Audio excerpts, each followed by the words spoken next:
मारा गया। हिरणाक्ष हिरण्यकश्यप दोनों भाई भाई थे। हिरण्यकश्यप बड़ा था, अब हिरणाक्ष छोटा था। जब हिरणाक्ष मारा गया, हिरण्यकश्यप क्रोध में आग बबूला हो गया। हिरण्यकश्यप कहने लगा, विष्णु ने मेरे भाई को मारा, खून का बदला खून। अरे भैया, अरे है कि मजबून खोल गो खून ज्वान को भाई। भैया को मरनो सुन के देखे गौ तो भूपर से आई।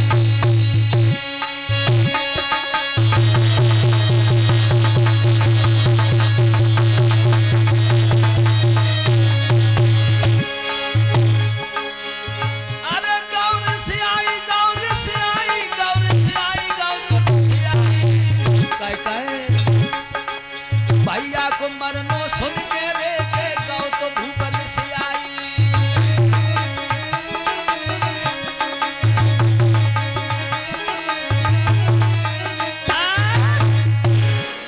विचार करने लगा, जीवों को जीतना तो एक साधारण समस्या है, मगर देवताओं को जीतने के लिए सबसे बड़ा हथियार तपस्या है। मैं तपस्या करूंगा। कैलाश पर्वत पर पहुंचा है। भगवान भोले बाबा की घोर तपस्या की है इसने 12 बरस तक।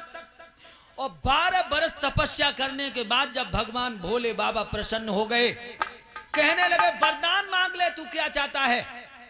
तो कहने लगा, प्रभु अगर वरदान देना चाहते हो तो एक वरदान दे दो। क्या क्या मांग रहा है?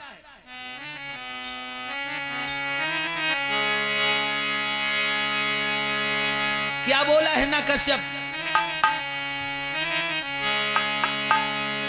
कछु अधिक नहीं, बस इतना तो, नीचे न मरूं ऊपर न मरूं।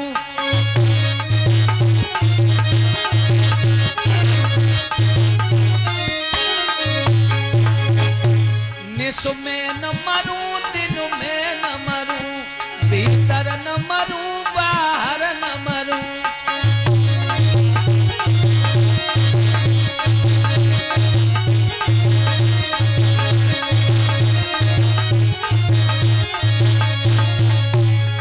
और क्या बोला?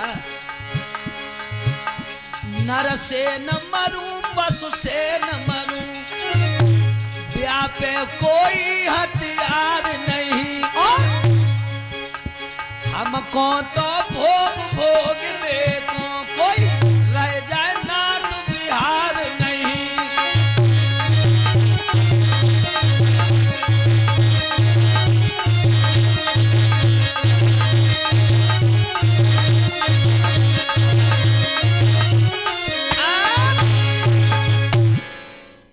जवाब दिया, न दिन में मरे, न रात में, न भीतर, न बाहर, न ऊपर, न नीचे, न नर से, न पशु से, न हथियार से, न ब्रह्मा की रची सृष्टि से, न साल के 12 महीनों में।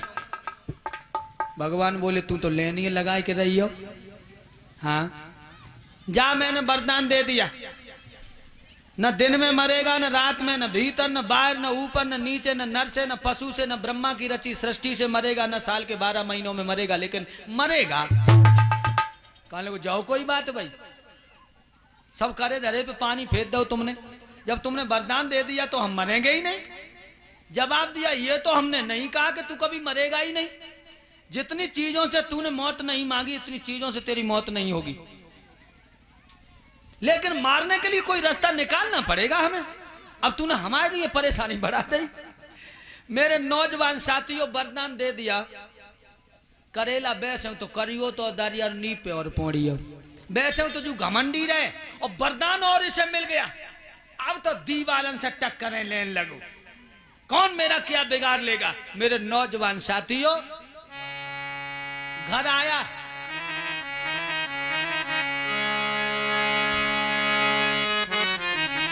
घर आकर के ऐलान कर दिया इसने कि हमारे राज्य में कोई भी भगवान का भजन नहीं करेगा, कोई मंदिरों में दीपक नहीं जलाएगा। भगवान शंकर के मंदिर में जो तुम दीपक जलाते हो, बेल के पत्ता चढ़ाते हो, दूध चढ़ाते हो, आज से गैयों के सिर काट काट के चढ़ाए जाएंगे। अरे भैया,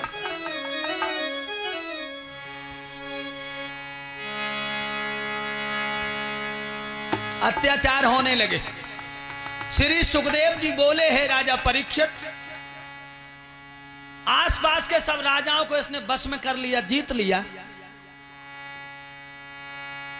इधर इंद्र ने क्या किया, जब ये कहीं विदेश को जीतने चला गया, इंद्र ने हिरण्यकश्यप का भेष बनाया और कयादू का अपहरण कर लिया।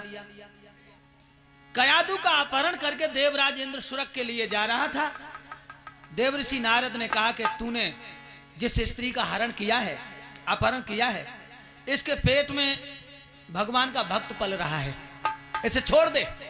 देवऋषि नारद के कहने से इंद्र ने कयादू को छोड़ दिया। जो हिरण्यकश्यप की पत्नी थी कयादू, उसे छोड़ दिया। मधुचंदा ऋषि के आश्रम में कयादू ने एक बच्चे को जन्म दिया।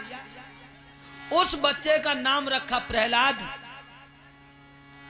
देवऋषि नारद ने कयादू और बच्चे को महलों में पहुंचा दिया। श्री सुखदेव जी बताते हैं, राजा परीक्षित, जब उस बच्चे का नाम प्रहलाद रखा, 7 वर्ष की उम्र हुई प्रहलाद की। पढ़ने के लिए प्रहलाद को बिठा दिया संडा अमृक के यहाँ। जो शुक्राचार्य के पुत्र हैं संडा अमृक, उनके यहाँ राक्षस धर्म पढ़ रहे हैं प्रहलाद। रोज पढ़ने जाते हैं। जब रास्ता से प्रहलाद पढ़ने जाते हैं, बाई रास्ता में कुमार का घर था। लोगों, कुमार कुमारी भगवान के बहुत बड़े भक्त थे। एक दिन धोखे से कुमार ने अबा लगाया, उसमें बिल्ली के 2 बच्चा बंद हो गए घड़ा में। अब कुमार कुमारी दोनों बड़े